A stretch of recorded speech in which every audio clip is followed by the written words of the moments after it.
Hey, what's good, my friends? Thanks so much for checking out the Open Decks podcast. This week, Ryan and I had a chance to sit down with Casa Nova. We sat down at the MusicBox Karaoke Lounge in Falls Church, Virginia. Once again, thank you to Rich and his team for making it happen. Our conversation with Casa Nova, pretty wide ranging from technology and performing to how to find your space on the dance floor to professionalism and everything in between. Um, from Brazil originally. We talked about his time kind of coming up as a DJ there, and then on to Miami, and now into DC where he's been for the last couple of years. Just an incredibly good dude. Great conversation. We also had ByYourDeep stop by the studio to join us, so you might pick up on that about 15 minutes or so in. If you're listening, if you're watching, you're obviously going to see it. But all in all, a great night, and appreciate you checking us out. Enjoy the conversation. Thanks so much for having me, guys. Yeah. Of course, man. Thanks for joining us. You're having a great time here for sure. Yeah, yeah, absolutely. Yeah. We are back at MusicBox Karaoke Lounge, as those of you who are watching can tell. So welcome back to MusicBox. We were fortunate enough to get a booth here, a karaoke room here once again to record. So once again, I think it's kind of cool you guys doing that at a different place, because it gives opportunity to show the place, which a nice place that can host you guys and have a DJs or performers, like you mentioned, producers coming close to you guys and have this place to show. Yeah, it's nice because we get a lot of people who will perform, and we'll interview them before or after they perform, or we can just set up at a place like this where we bring. Ryan's on. There he is. Sorry, there's a little button on the side there, buddy. Yeah. We'll get places like this where we can kind of come and set up. We can perform. We can invite people in. It introduces them to the venue. And I know you've been here. You've performed here before, right? No, you've never performed. You've just been here. Okay. Yeah. Time. It's kind of close to my place, so okay. I like coming here. So it's a great spot. Yeah, so we get a good opportunity to showcase the venue, because we've talked about this before. This is one of those places where you're absolutely going to find really good local talent, and you're going to get good headliners from time to time, and that's hard. It's hard to find, especially at a place like Richard DC. Richard has such a good reach within the community here, and even like we had Deep Fake come in one time. Yeah, that's awesome. Yeah.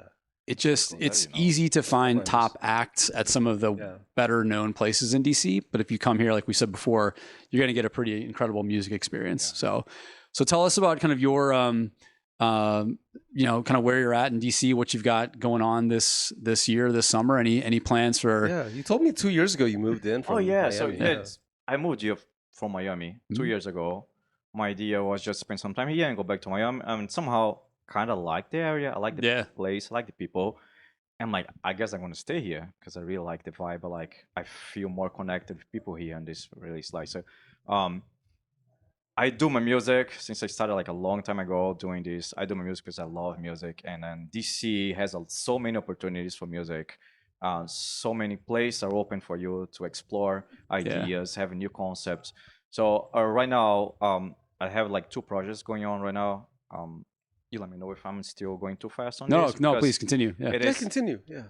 One of the things that it took me some time in DC, because when I moved actually to USA, and I'm from Brazil, I'm like, I like psytrance, right? I would like psytrance. Yeah. And like I came to US, like what happened with psytrance in Miami? You're in a good time capsule for psytrance. That tells me that that's gonna tell you like I'm really old for this, right? Yeah. Because I started for a long time ago, like 25 years ago. How many times have we cut out the segments about our age in these? Oh yeah, there you go. You just turned 25. Each leg. No. Like, I don't know, like some people, they want to take this as a job. Yeah. And I want to do for fun, because that's an art. Music is art. You know, Ryan, that you work where you have art involved on this. You know how it is about exploring and showing people and make people connect with what you putting out there, right? Yeah. So that's what I like. Yeah. And then when I moved to DC like 2 years ago, it took me some time to figure out how things works here, and getting to know people, get to know the scene, and I see how much people are so receiving, so open. Yeah. Get people from outside of the DC, they were so open, and some groups were like collective groups. They're like, oh yes, please come in, join us, right? So and then I started doing psytrance projects, because they're like, oh, that's great. I don't see psytrance in DC. there's not in Miami. Like, hey, I like to What's the listen to normal this. vibe check here? Usually it's just, not even like old house. It's like usually what? It's Tech just house? tech house. It's Yeah. mainly tech house. Yeah, we have some groups. They do a little bit like a different underground vibe stuff going on, but mainly it's a tech house, right? Yeah. So my two things that I've been working on is the psytrance. Yeah. Because I don't have the vision to become like a big thing. I don't want to do like 4 or 5,000 people. I just want to make sure that I can enjoy the music on the nice speakers because I want to listen that on nice speakers, and I want to see people having good time, and just have a good time, have fun. But you've played some of the best rooms in DC, right? I mean, you played at Flash. Like, what's it like bringing like your sound to a place like Flash? Oh, so that's where I met him the first time in Flash. Was at the bar, the Flash bar. The Flash bar. We did. He gave me such a cool like interaction because we're like, I recognize where you're playing. Yeah. Good job, my friend. Thank you so much. And I saw you like, I know this guy. Yeah. It was awesome to see you there, buddy. It was pretty good. Yeah, it's just I had a great time. And Flash is always a nice place to play. Yeah. And you meet so many people, some different DJs. Like you learn so much with them. And the first time I played was at the rooftop, which surprisingly, like not everybody gets to play all the way up there. Yeah. Usually the DJs, they start with the bar. And if you have a handy sticker around, you kind of claim it. Yeah, you play with it. Yeah.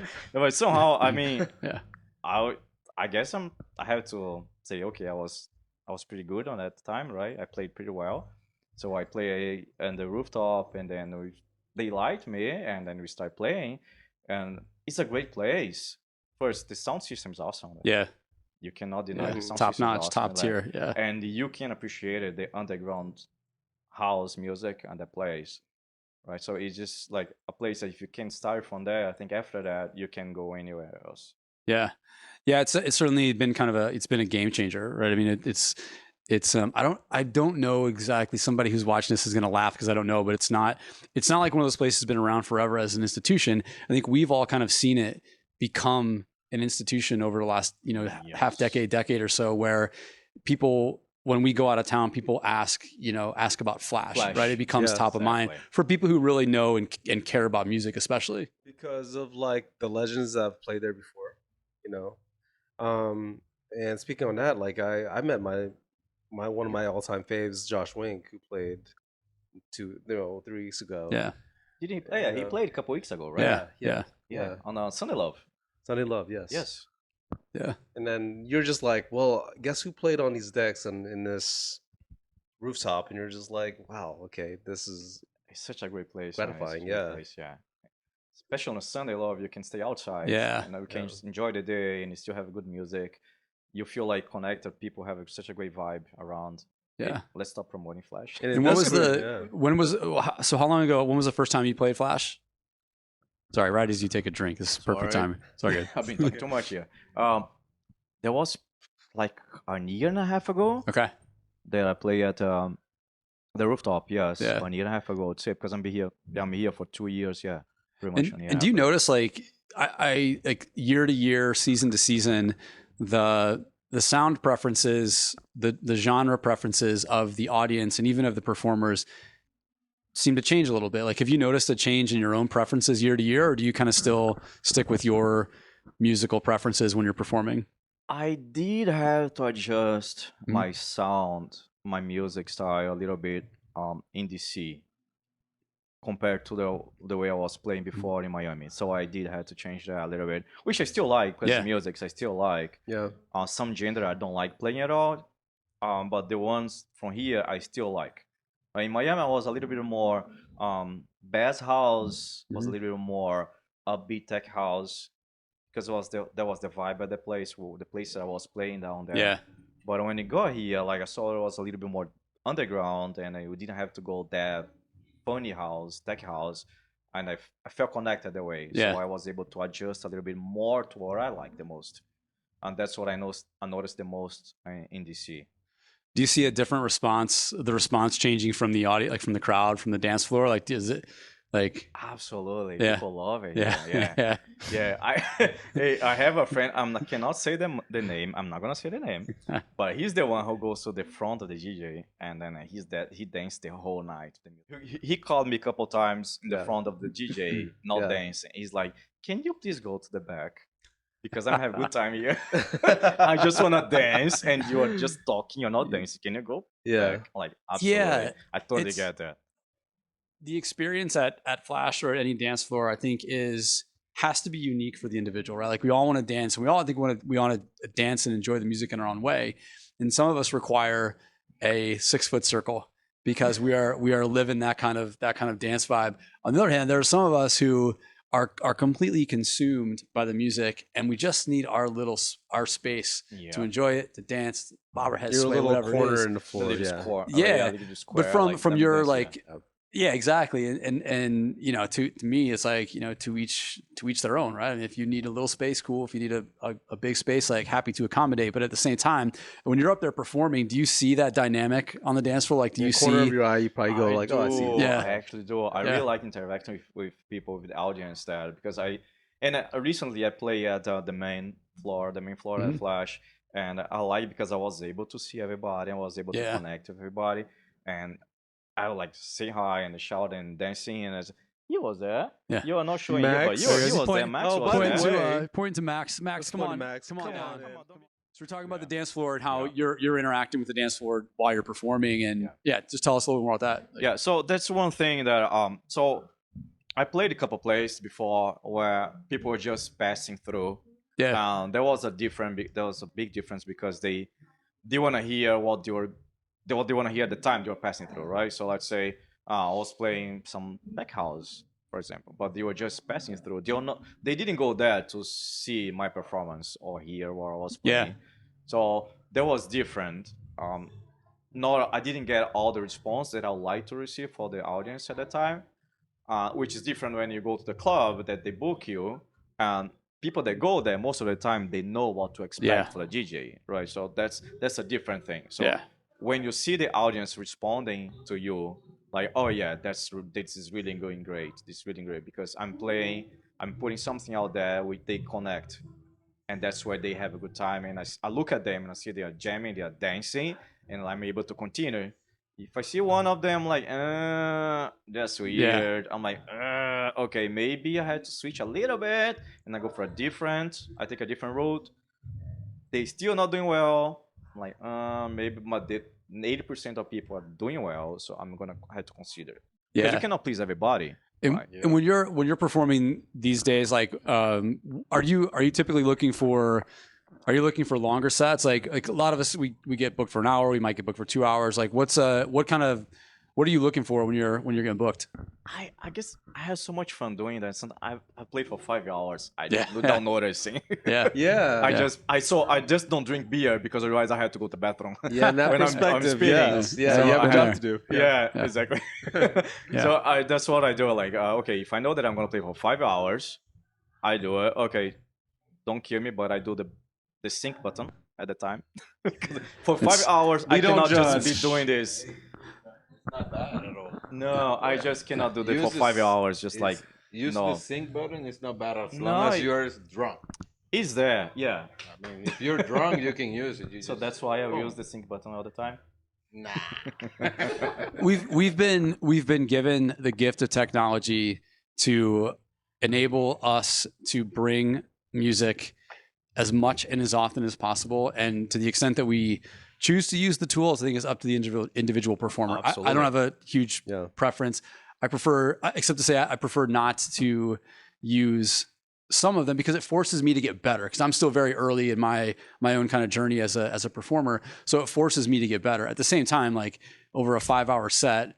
Yeah, I don't try to overanalyze it. Absolutely. Yeah. Exactly. Yeah, that's a good way to put it. Yeah. That's great. Yeah, that's the way. And it's like, I think it is that, as you mentioned, that technology is there. Why not to use it, right? You have some DJs, conservative DJs, like, oh no, you should not use, you should beat match everything. I guess if you're doing vinyl, yes, you really have to go that way, right? But if we had the technology there, why not to just have fun? Yeah. The people that are dancing on the dance floor, I don't think they really care how you are performing. Maybe few of them they're gonna look like, oh yeah, this is how he's doing right now. But not everybody's gonna. They just wanna have a good time. Yeah. Some of them that just like having music as a background. Especially when you're in the right room, the best rooms. Yeah. Right. The dance floor carries it. It goes well. It transcends the technology. It just doesn't. I know matter. that's the rule. That's the rule. As long as it's doing this, Correct. heads are bouncing. You know. Go ahead, Max. Go, Max. One thing I know is if you can dance along with the crowd, talk to the mic. It's a great night. It like is. if you can dance along, like they're dancing, you're dancing, you having fun with them, it becomes a great night. Yeah. If you are like trying to push a message or whatever you want to call it, sometimes it get boring stuff. But when you see people dancing and then you start dancing with them, you stop thinking about what is the next song. And you start doing, this is the next song. Yeah. So that's the kind of thing we gotta. Yeah, you have to get out of your head a little bit, right? And like dancing is a conduit. You want to you get out of your head, escapism. Like, yeah, a little bit. But you also know that ultimately the music is gonna carry it, right? Like if you're dancing and having a great time and the music sucks, it's gonna suck, and you're gonna complain, right? I mean, exactly. Yeah, exactly. Music, so it's like colors. Yeah, everybody has a preference. Yeah. So, I mean, for me, your work as a DJ is as easy as showing the people the music that they don't know that exists. Yeah, and they're gonna have fun dancing on it. Yeah. Like sometimes if you keep up with the mainstream kind of music, more recognizable tunes. Yeah, I mean everybody's gonna jump around and dance. But when you play that track that nobody knows and it's still fun, it feels incredible too, right? When you get it right, it feels say like, yeah. What is this? Yeah. It's pretty much. Who's this guy? And it's great. Yeah, and music is all about experience too, right? Let's say you listen to the first time, you're like, oh, I love this song, and then you wanna hear again next time because you wanna recreate the experience you had before. Yeah. So, what was that experience for you? Did you ever did you have that personal experience that you said to listen that again? Yeah. Like I had many times because I was like, when I was in Brazil, raves for me I guess that's why I'm back in DC and trying to have this side trance project going on, because somehow I wanna have the connection of the experience that I had before in Brazil. Was with side trance, because I had such a great time there. Like I want to share that with different people here around. Yeah. That was pretty much. It has to be it's a great feeling when, especially when you got something new, that's uniquely your own. Like that they don't know this, but I'm gonna put it out there. And when you get that response, I mean, that's when you really feel like you're doing. Because we know when there's people with like goosebumps. Yeah, that's what Sean talked about. Yeah. Last time we were here, Sean talked about that frisson. Versus, Exactly. Yeah, that's right. Yeah. That's when you're feeling touched about this song. You're like, oh yeah, that's the song. Because as Sean said, like they're getting it too, right? Like, yes. Yeah, that's awesome. I mean, we're not trying to force them down the throats, but when you're like, you see Sean and he's like, the way he sort of like DJs and you could feel the energy from fingers from his ears into his body. It's just how he encapsulates the DJ being like, this is why I feel good playing this stuff, and he believes in it so much. Yeah, Yeah, I had few people texting me later when I was playing a Flash last time. Like, what track we were playing at 12:45 on the 1:30? Like, okay, yeah. Like, okay, let me find out. I think it was that. So like, I think it was this one. It's like, no, it wasn't. Like, I think it was that one. I don't know. You'll have to come to the next. Like, come to the next one, right? Like next one, I put again. Yeah. So you've also been doing some of your own events. Let's talk about some of your own events, not your Flash events, but the ones that you're putting together. Yeah. So like as I mentioned before, like I moved here for 2 years ago, and I was just observing the scene in DC, and I noticed the scene is more about tech house stuff and just a house, and I'm like, okay, this is a good opportunity also to bring something else as a side trance, because even though I'm not the only one who likes psytrance, and I know all the California side, the other side of the US, they like psytrance. And I found some Reddit, I found some posts where people are looking for psytrance in DC area on this side of the US. Like, that's a great opportunity because somebody else is gonna enjoy this. So let's start doing. So I started doing this last year, and it was just for fun. I want to do that for fun. I want to have a good time, and so we started organize, which is a lot of work organizing for events. Yes, it is. It Yes, is. sir. You guys Yeah, know yeah. because I've been doing this, right? I've been there. It's not the fun part. Nobody sees that what happens before getting this all set up, right? The whole work and the hours and hours you spend to put this to look nice. So I started doing last year. I did a few. I think I did 4 psytrance events for now so far. I'm having a great time. I'm planning to do another one in June. Not promoting this right now. I don't want to use the channel to promote this. I'm just saying, like, the idea is just to keep going once in a while. And offer that to people in DC. I wish I could do for free all the time, but it still has a cost for me and for the DJs. We need to pay the DJs, so it still has something there, right? That you need to. But I really enjoy psytrance. It's something that I think there's a little bit of there's a lack in DC for that. Yeah. You're gonna need a microphone, every guy. I'm sorry, the communities, outside of DC. Yeah, California's the right place. Even they have the festival. Like, where's the major festival? Is it in Amsterdam or somewhere like a Dutch country? They have the Earth Dance, one of the big festivals for that. They have the Boom Festival in Europe. That's the one. Boom. Yes. Boom. This is what happens when you get 4 people and 3 mics. I mean, I'm not letting mine go, guys. people. Sorry. Despite what you or they, we can I'm not share letting one. mine go. We share Right here. one here. Yeah. You know that many people thinks always like it's just a DJ, it's just a couple of speakers and stuff, and it's harder than that to pull up a real good show. Even if you got big DJs playing, it's hard to make everything happen. Yeah.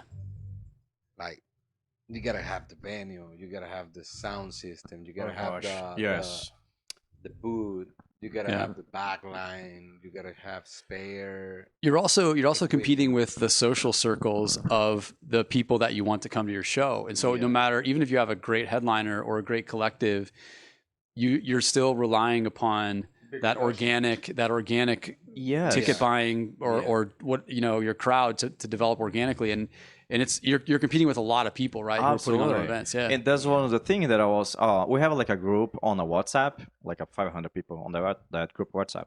And then a couple weeks ago I decided to take a look on the Shotgun website and see how many events we have in USA and per state.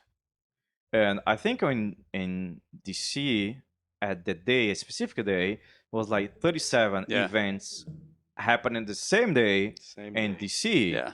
And like, this is really hard for even small groups promoting or trying to get some even money, right? If they're looking for the money, but it's hard. It's really hard for the small group to get to be visible. Like, if you have 37 events at the same night, at the same day. Yeah. Like, and I see the groups going all over the place. You have like 10 people here, 10 people there.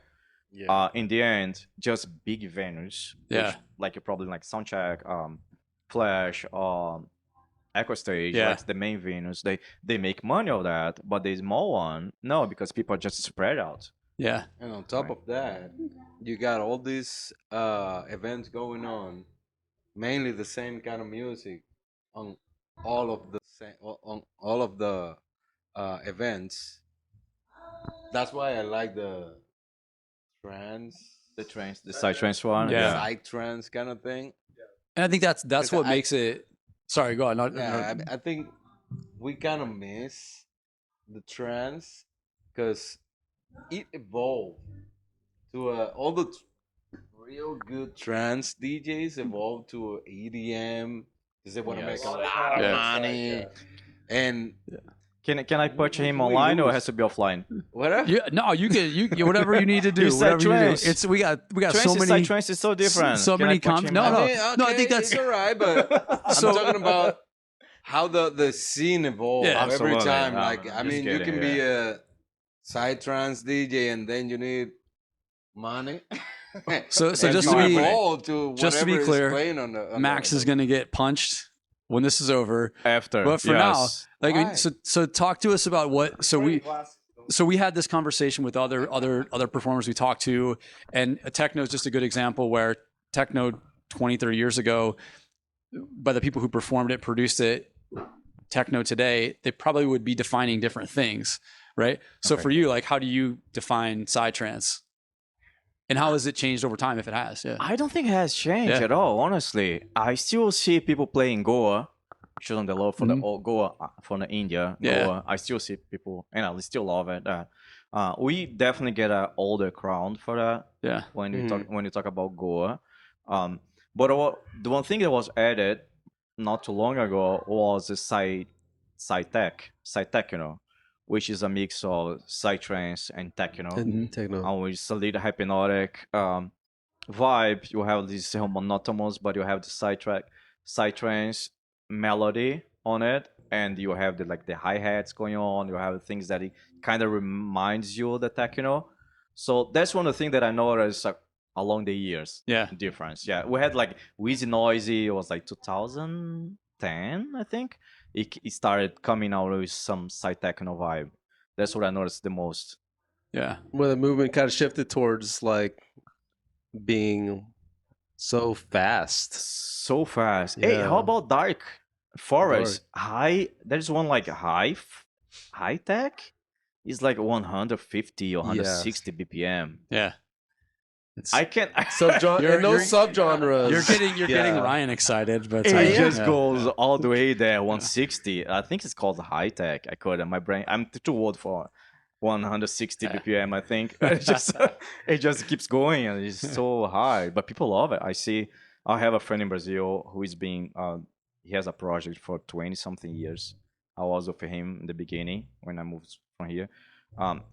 It's just high tech. I think it's called high tech. Yeah.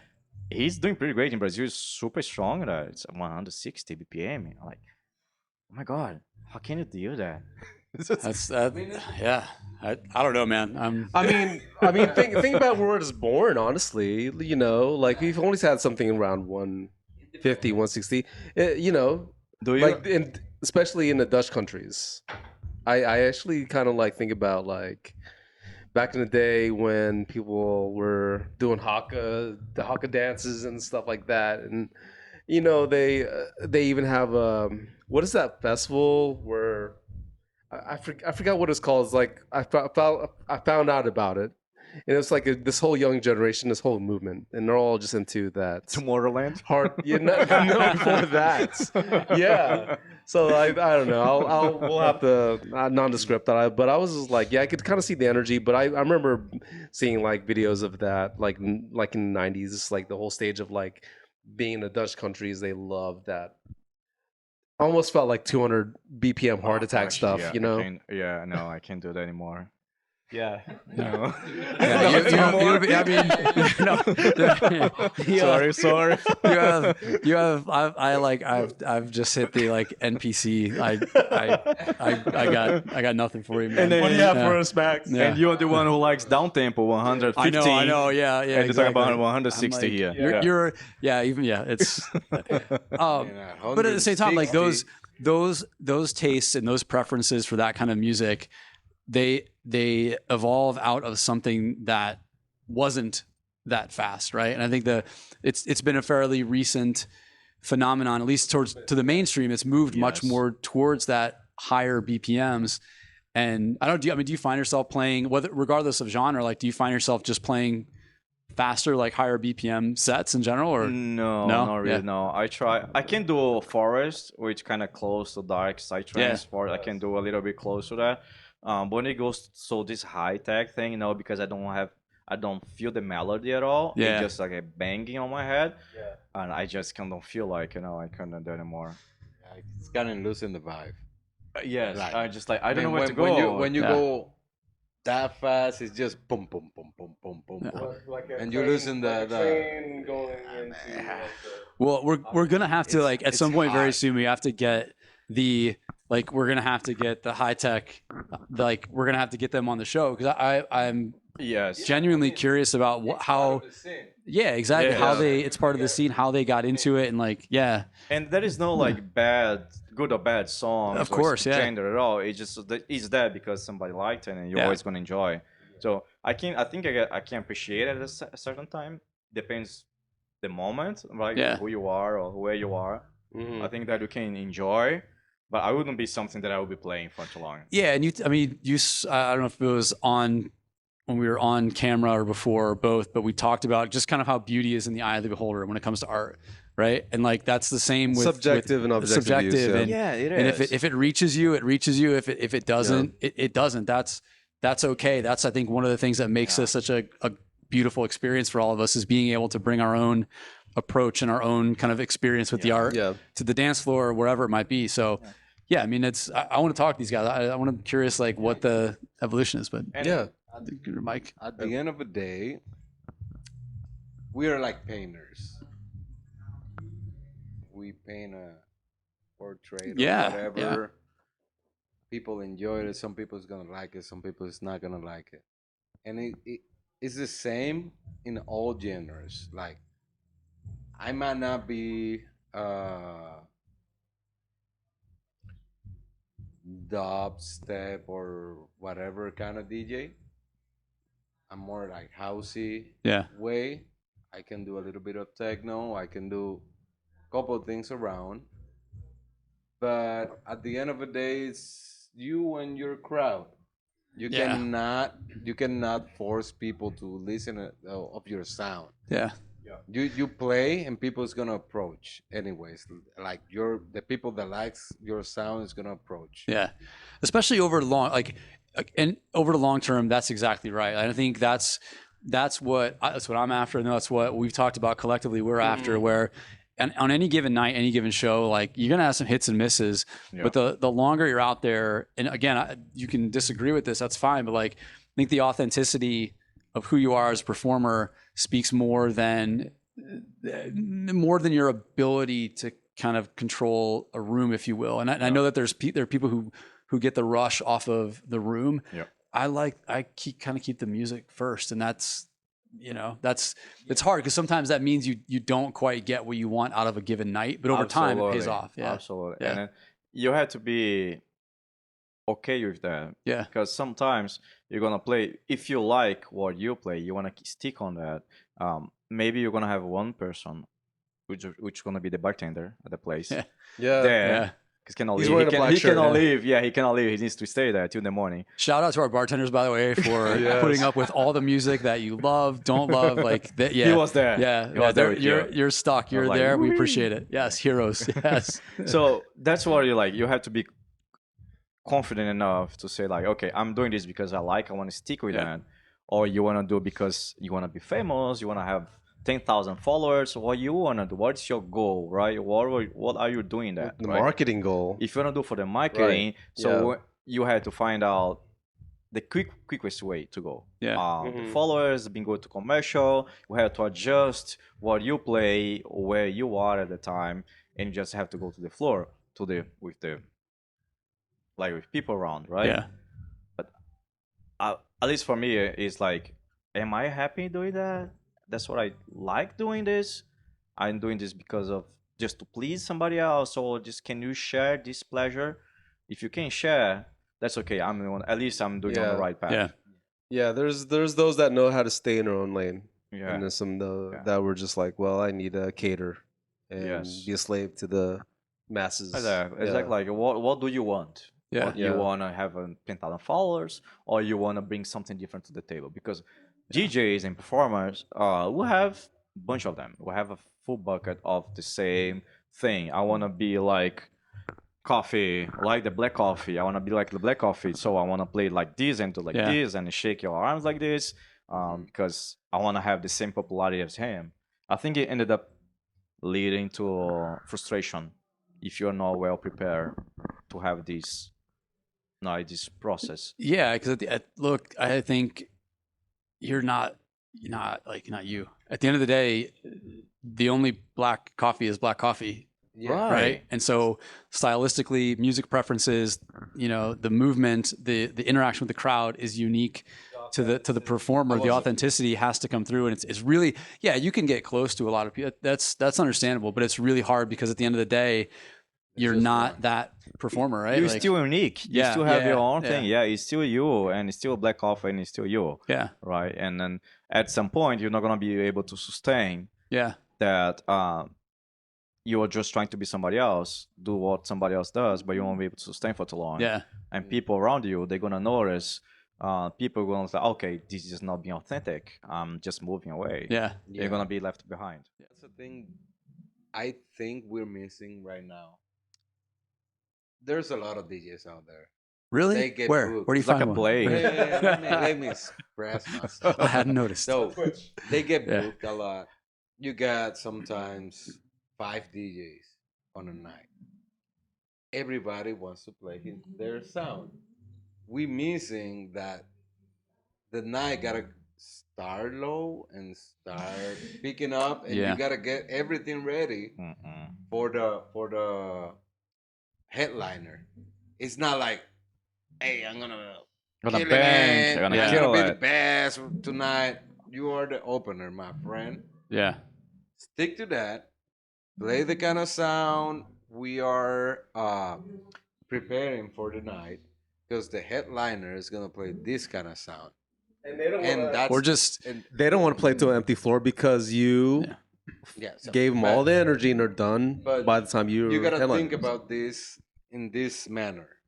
Sometimes you got a great DJ, a big ass DJ, like huge one, and then you wanna be the best. Suddenly, that DJ talk to the owner of the party.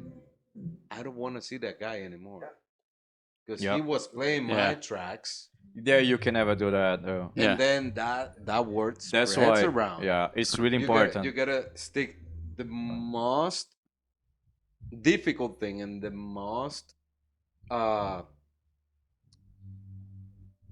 valuable thing. It's being an opener, and people are missing that. When you're an opener, you gotta book the people, and you gotta play good music to set up everything for the next DJ. Yeah.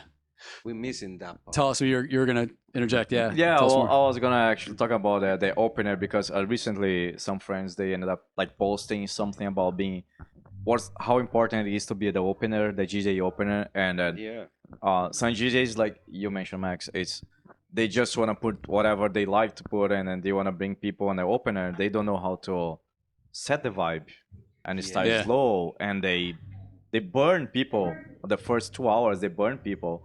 And people don't have energy anymore to get the headliner, right? So it's so important if you are the opener, learn about the headliner, see what is the style.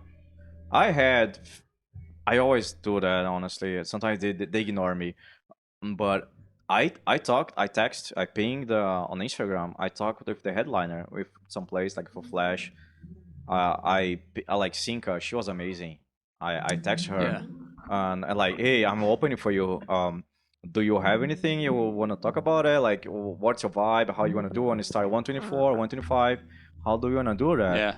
And then she replied to me. She said, oh, just do your own thing, and we adjust. In the end, we adjust. And it was amazing because I was able to get a vibe. I went a little bit up and a little bit down. When it started cooling down, because I took my time to learn how she plays, she performs, what are the tracks she plays, melodic house, melodic techno, and I was able to cool down again and give her the dance floor prepared for her set. So it was pretty cool. But I think it's always important as an initial DJ to get there and like learn who you're opening for. I think that shows like a tremendous degree of respect too, right? Absolutely. Like, and that's another one of those things that showing etiquette, but it takes like over the long term, like that, those are the people that are going to remember like, oh, this lineup looks great because last time we made it work. Like the floor was set, like all those things matter. And I understand at the same time the urge, as especially like local DJs who get an hour out with their friends, they want to go hard, right? They just want to go. And I understand the urge. At the same Yes. time, It's like their time to shine, but at the same time, Right, how are you like right. respecting the it's not a almost like moment. you're gonna get many more opportunities to do this, the more respect you pay to the people you're working with in the craft. And Sometimes DJs think, like you said, it's your time to shine. You getting booked. But sometimes you shine more when you work through the sound of a night. Yes. yeah, Yes. Perfect point. yeah, Yeah, it's Like- pretty great. When Perfect somebody point. book you, Yes. they have their sound on in mind. Like, okay, this is the sound that I want this whole night. This guy is perfect. This guy is perfect. This is my headliner. This is my closer. yeah. Stick to that. Yeah. When you're putting your lineups for your events together, like how much do you think about that? How much do you think about not just the collective, the group, but also like how the night's gonna go? Program. Yeah, Ooh, yeah. I get anxious. Yeah. I really. I'm getting better. I'm getting really better after Yeah. so many years, right? But I still get anxious because I want to make sure that it goes smooth in a way that they can have good time and they cannot they don't burn you themselves. Do you find yourself again? I don't. We've talked about like we're doing this for the music. At the same time, I don't think any of us wants to put together an event that's an empty room for most of the night. So how much of putting together a lineup is? How are you able to say to your lineup, look, bring people if you can. That's great, but I put this lineup together for a reason. I want the night to go that flow, way. and you're Yeah. a big part of that. So great. If you bring 20, cool. If you bring 5 and the night flows, that's awesome as well. And that's nice. And I know that most of the time that's what the idea it is Yeah, about, like how yeah. many people are gonna bring in the dance Yeah. floor. Which I go step by step. Let's say I wanna just to have the event. Yeah, What's gonna happen after is gonna be consequence. But Yeah. I'm gonna do my best to make that to happen. So I always go for the event. I wanna have the DJs, make sure that you can line up. So let's say that's for the side trance event. yep, Like, okay, please, if you're opening, I would really like if you can do progressive trance because you are warming up the floor. If you cannot do side progressive trance, we're not gonna have you in the beginning. But it's just progress state. My main concern is like be able to have speakers working. yeah, Like Yeah, it is. yeah, It's just man. like Yeah, I want to have no. speakers working, the floor there, and then the line is there, and what it comes after that is gonna be just consequence of the energy I put it on the event. Do you find that Yeah. the night goes by too fast when you're putting on like It just flies by? It Yeah, does. Yeah, And some of the events are like I want to play at least in the end as Yeah. a closing, but I'm so exhausted, man. I just a lot. can you Like, just cover for pack me? it up. Yeah. Because I just there's so much energy you put on it. Yeah, You know, it's so much. Yeah, I like your point about DJs bringing people. I do still think that bringing people is all about the producer of the event. You book me as an artist because you want to achieve something on behalf of my art. Okay? So I can bring people, I can talk to people, I can share the word. I do the ads and Yeah, all that yeah. stuff. But at the end of the day, it's your venue, it's your event, and you just booking me. If you relied on me to bring 2,500 people, like, yeah. come on, I ain't gonna do this for you. No, I think I'm that's gonna right. It's a do it good point for- because a lot of times I think I've done a couple hundred events, mostly in the burbs. So I who am I to talk, right? But my view on that is like I want to know that you're willing to make the effort, and if you don't, Yeah. if you don't make the effort, okay, we're not I mean, working together. But if you make the effort and then I'm going to book you again because I know you're willing to again, be professional, show the courtesy. And at some point it's going to click because if you're the person who's just going to show up with 20 people one time, Yeah. cool, I'm sure we'll have a great time, but I don't want them to come back. But if you're going to be with me over the long term, and maybe you're playing once a month, every other month, or whatever it is at our events, that's what we want to see. Like, are you making the effort? Are you in this for the right reasons? Because the social aspect can be pretty exciting, but can also be it can be fleeting, right? It can evaporate pretty quickly. Yeah, that's the brutal truth. Honestly, why, you know, if you want to get booked anywhere and the possible outcome would be like, oh, we have to make bar sales. The brutal truth is to make bar sales. Bring people. Like, sometimes not. Every time the DJ got to spread the word. That's how it works. Yeah. I'm gonna be playing this spot. Everybody that likes you is gonna show up. But at the same time, the venue gotta have the regular people that goes every day. Yeah, and aware that you're gonna play. I've always looked at it as like this, and this is the way I've always kind of reconciled those things. Is like, maybe I'm not going to bring a crowd, but the crowd you have there, they're going to stick around a little bit longer, right? That's to me, that's always kind of been the goal. Is like, that's the main stuff. Last word on this one, go for it. Yeah, I want to hear what you got to say. No, I had a couple clubs that they told me, oh, I can book you, but you need to guarantee 20 people coming with you. I'm like, man, you know my style. Like, I can bring a few people, but I cannot guarantee 20. Like, something happens, right? I just like, that's not a business that we should be doing that, right? Or I had other clubs like, oh yeah, I'm gonna book you for a Friday, and like so I was playing on a Friday and I was kind of slow, and they didn't book me again. It's like, oh, that's not the type of music you wanna hear. Like, but you guys know me. You guys know what I play. You guys know my style. So why did you book me though? Right? You want something more commercial, something like that? No. So you should know by now that I don't play that. You should have right before you even reached out to me. You could have known that, right? Yeah. How is that my fault, right? So it is. I get it. I know we're talking a lot, especially we're talking a lot about kind of DC. This is our home, our home base for now. And what about some of the other places you've been as a DJ? Like, talk about how it was when you were there, or maybe if you've got any recent experiences to share. So most of the time it's in Brazil, right? Yeah. Brazil was great. I guess I would say probably at the time you didn't know everybody had the phone to be recording. Where in Brazil? São Paulo. Yeah. Right? Not everybody had a Nokia to be recording. We didn't have a camera at the time. Yeah. Right? So it was just SMS. I would say we were so more connected with music and being with friends, have a great time with friends, just hanging out. And I get it. Brazil is totally different culture because you can drink on the street, you can have a party still 6, 7, 8 in the morning. Same thing with us in the Philippines. Yes. My experience starting in Brazil it's about like the people having good time. And people really dance. People really enjoy the music, and they're really there having good time with the music, right?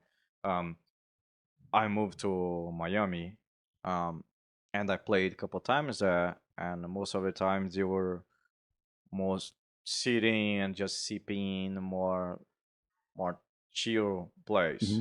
Some places they were having some hardcore stuff going on that I cannot say that yet. Just keep it for you guys. Yeah. Tell us all about it. Is it offline now? We're talking like Tony Montana. But hey, they never complain about my song. They never complain. So they were having a great time on the back room. Literally back room. But so it was good for them. They had a great time, so I was able to play. But the dance floor was empty. It was dead. But nobody was complaining. Yeah. So I guess if the song was not great, somebody would come to me and would say, "Yeah, can you change to Celine Dion? Can you play something else?" Celine Dion. Yeah. Madonna. Yeah. Can you send me ABBA? All right. Can you play something else? Yeah. That happened to me at Transit. Hey, can you play some Madonna? Oh shit. Okay, fine. Yeah. I got it. You said yes, right? You did. Yeah. I had that one. Somebody asked me to play Apple. Do you know what that is? That was in the city. I'm like, I really don't know. And the girl was like, "Oh, I have on my iPhone. I can't give to you." So she gave me the iPhone. And like, I don't know the song. She's like, "No, I have it on my phone. Just connect it." No, like, that's not how this works. Okay. That's not how we do this. That's a beautiful thing. No, thank you. Yeah. The weird Yeah. about talking about that. The weirdest thing happens to me on a gig. Everybody was having fun. Everybody was having fun. And suddenly the manager doesn't like my music and say, "Hey, you can go. You gotta go a different route." And I was like, "Brother, look at Look at these that. people. Yeah. People is drinking, is Dancing, jumping, having is a good time.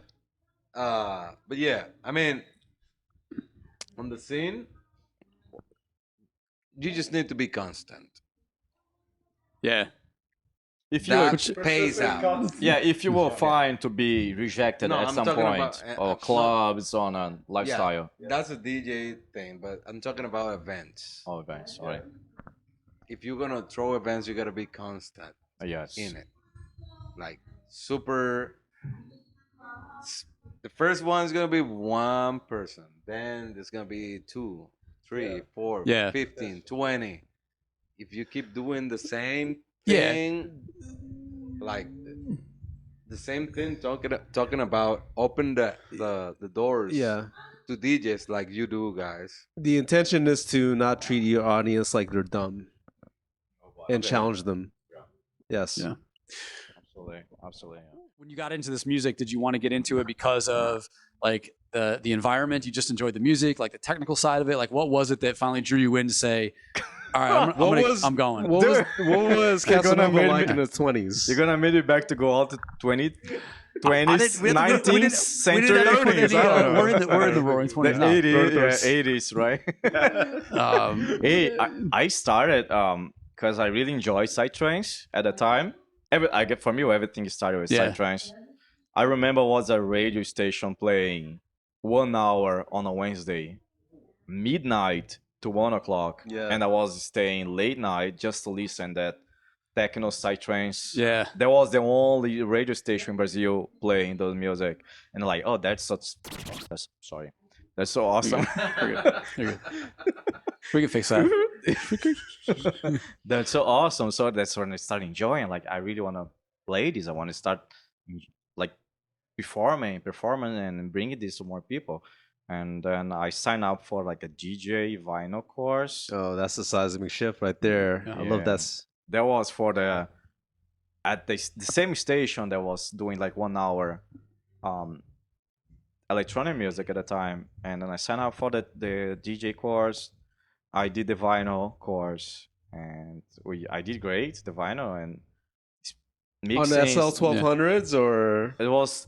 I remember was Techniques? some project was on the Psytrance project. Yeah. Some project was the name of the project, and they had like a riffs of a guitar in the middle of the Psytrance, and was like, that's the thing I want to do it for me.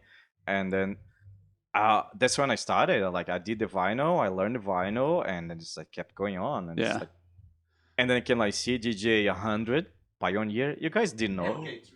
Do you know this? It was a CD. No, we're not. See, you guys don't were not even, born don't at even that time. pretend. Don't pretend. Don't even pretend. No.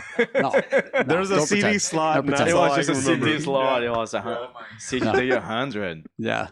And that forced us. No, 100. It was a long time ago. You were not born at the time, dude. But it was just CD. I remember that was like I had a paper with the name of the tracks and BPM. And everything. Yeah. I had to Oh write my it down. gosh, the I paper. forgot about those That's days awesome. where you had to get the BPM. I had to write it down, the paper Yeah. and the BPM to remember this track name, everything, because we didn't have the visual, right? The Yeah. LCD or Not at other all. thing to show the name. Forget it. Then a little bar on the Forget Yeah, it. A case of CDs for that. It still was awesome though. Yeah. That one was like, yeah, you really need to know how to beat match this. Yeah. That was awesome. Just I kept going after. MP3 came after, right? That's you guys. Now you guys are familiar with the MP3, right? When for me it was like music became far more accessible when Napster was available, right? Napster, Like I the remember late 90s, Napster. right? So That was Sick. it was when you could get Did you get any... So Sick also? So Sick No. was No. the blue one. No, No, I didn't. It was No. like kind of close. There's to that. Pirate Bay. Pirate Bay. Pirate Pirate Bay, yeah. LimeWire. Yeah. LimeWire. LimeWire, Yeah. I remember Yes. the green Yeah, logo. that's There where was my like head a was green going. logo, Yeah. if I remember. Yeah. Yes. But in all these things, music has become more accessible, right? Like Yes. there's your even from vinyl to the 100, like to CDs, like music becomes more accessible incrementally, and like going back to what we talked about earlier, like the fact that we are now, we have more music accessible and more technology isn't inherently a bad thing. It makes it more challenging to kind of stand out, but it's not inherently in and of itself a bad thing. Like to have the technology, to have the versus like now where you feel like so much music is being produced and so much releases are being there's a lot put out, the output. And I think that is space for everybody. Yeah. You know, it's just everybody. If you want to be unique, you just have to be patient and know that you're not going to reach the top 10 right away. But if you really stick to your gut, you know what you know, just keep going. And, you know, like just. I think there's a lot of DJs that we hadn't heard of a year ago who, when you start, you follow their story a little bit more, you realize that they've been at this for 10 years plus. Right. They've been at it for a long time. I mean, John Summit's a good example. He was the overnight success doing, you know, tutorials in his parents' basement, right? Like, there's a lot of that. Yeah. David Guetta, they started like playing in bars close. Nobody knew about the guy. Yeah. Now what he's doing right now, right? Yeah. So you have a really good example. It's not easy though. You just need to know where you are at the time. Right place, right time. Yeah.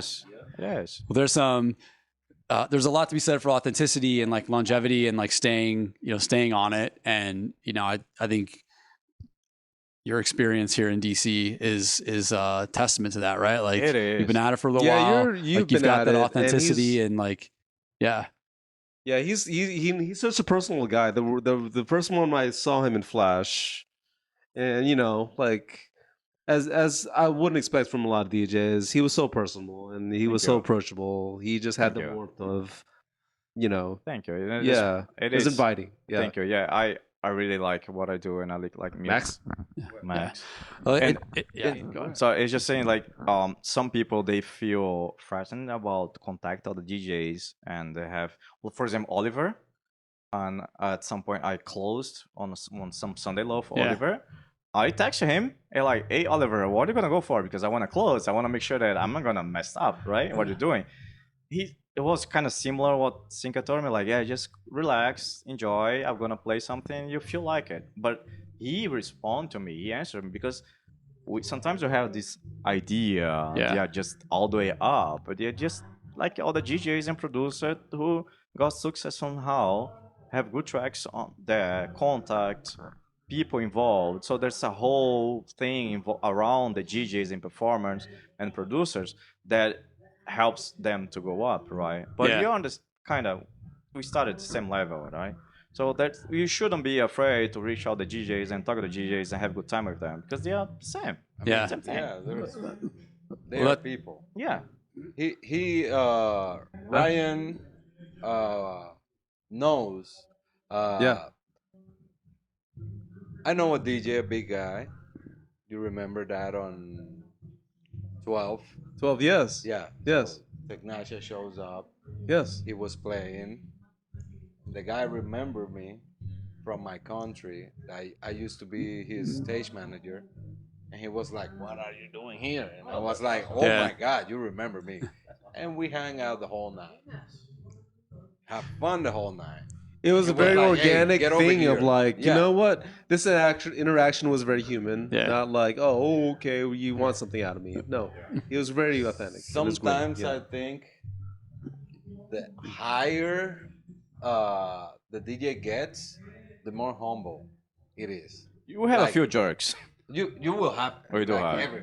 Everywhere. Yes. But the higher they get, I don't know how to explain.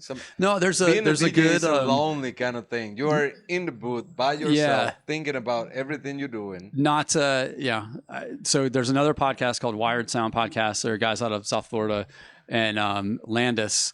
He talked about this in one of his recent episodes, where his experiences as a touring DJ with, you know, the kind of the international DJs versus some of the local DJs is very different. I think you're kind of explaining it where you get to that certain level where, you know, the bubble's maybe still there, but like, God, you just want that interaction. And just want something like, you want an authentic experience. You want an authentic interaction with somebody, right? Like you want to, like, recognizing somebody that you hadn't seen, who kind of like pierces the bubble. It's like, oh, this isn't just some dude who's trying to get to the booth. Like this is like somebody that I know and feel connected with. Like I think those moments become farther and fewer between, and that's what makes them more valuable. I hope. I don't know. I'm nobody, right? It but is. I think that matters. You have to, because remember, this is not gonna last forever. Yeah. At the moment, it's just unique with you guys and the audience, and then this is gone. The moment is gone, and I guess older we go, less we're gonna hear about that, and the things gonna start coming taking to a different tour, right? So it just I appreciate the moment you have. Yeah, that's well said. Well, like we are going was playing at Flash. Yeah, and I was like, you were like. Oh, that's why. And then we met. Yeah, it's been a really good conversation. Thank you so much for coming out here. We've been talking to Casa Nova. We've had ByYourDeep join us. That's Max and Diego. Thank you so much. So before we close out though, just tell us real quick what's next on your calendar. I have the Psytrance. Hey, yeah, more Psytrance, of course. Yeah. Wait, I had the Psytrance on June 14. Okay. I had to actually tonight after here, I go back home and then I need to send out the shotgun, everything about the party. And then I have Flash on the 7th for the Pride weekend. We're gonna have Flash on a Saturday. I'm gonna close, so it's pretty cool. Awesome. I'm hoping I can play some Jacking House vibe, more vocals, some fun stuff. Great. That's pretty much what I have an idea for now. Good. Yeah, we'll make sure this will be out before this will go out next week. Please, so before all those, yeah, absolutely. Max, what do you got coming up next? For me, not much actually. I'm like kind of a slow down kind of season right now. And then we got Quarantine 54. We're starting to do like a residency over there. Yeah. Every you guys doing every Saturday, Saturday a month, right? Nice. One Saturday a month. Okay. And every Wednesday at Ivy's. And basically, Ivy by the lake. And some private parties here and then. Awesome, man. Well, yeah, it's definitely coming together for you guys, like, and it's going to be a good summer. So okay. You're doing you do some techno live sessions sometimes on Instagram. I know. I never know what to choose. Is it going to be Tuesday? Is it going to be a Monday? Is it going to be a Thursday? You never know when I'm. Yeah, it says Techno Tuesday, but it's like Friday morning. Monday. I have a friend who does Techno Taco. Yeah. Is it like? Yeah, that's what my friend does. Yeah, it's. What about you, Tommy? Yeah. Well, so first you have July 4th, which we'll have many episodes between now and then. But you got your festival on July 4th. I do. Port Tobacco, Maryland, right? Port Tobacco, Maryland. Yeah. It's gonna be called Jumpin' Jacks. Jumpin' Jacks. Look it up. Yeah. I'll put it in the show notes. Of course, we'll put it in the show notes. Okay, let's do it. Okay. And we've got so RPG. We've got Brooklyn coming up at the end of this month. Yes. Sweet. We're going to be at Loft 30 with Maslow, Miracle Tech from DC. Sweet lineup, by the way, Tommy. Yeah, and then we've got some Brooklyn Loves UKG. We got a couple of their guys. Schmooky and Lovely Days. We're going to do a B2B UKG set for us. And Joe Vereen, who is the glue that kind of connects, connects all of us. Yeah, dude. Yeah, Joe's going to be performing with us, and Rolo, who's one of Joe's friends in New York, has really good melodic sounds. And from RPG, Catco's going to be up there with us. So Catco and I are going to be representing RPG. And then we've got more stuff coming up this summer. Busy. What day it is in the Brooklyn? May 31st, Saturday night. 31st. So, okay. Yeah, same weekend as Project Glow. So going to be out of town. But that people, they don't know what they're missing. Yeah. Yeah, it's but good. We're going 10 to 5, maybe a little later than 5 a.m. if we can. But yeah, Brooklyn's another one of those good spots where there's just so much. So 5 o'clock there? Yeah. That's awesome. Yeah. Brooklyn, Williamsburg, or Brooklyn Williamsburg, as in Williamsburg. Yeah. So that's Bring it. me back some good pizza. We got you. We'll take care of you. We've been recording live at MusicBox Karaoke in Falls Church, Virginia. Huge thanks to Richard and the team at MusicBox for getting us in here. If you, we'll make sure we'll put their schedule in the show notes as well. We'll get the links to all the events and all of our socials in our show notes. Thank you so much for checking out the Open Decks podcast. ByYourDeep, Casa Nova, Ryan SoHo, and myself, Tommy Jr. Thank you so much, guys. Till next time. See ya. Thank you, guys. Thank you so much.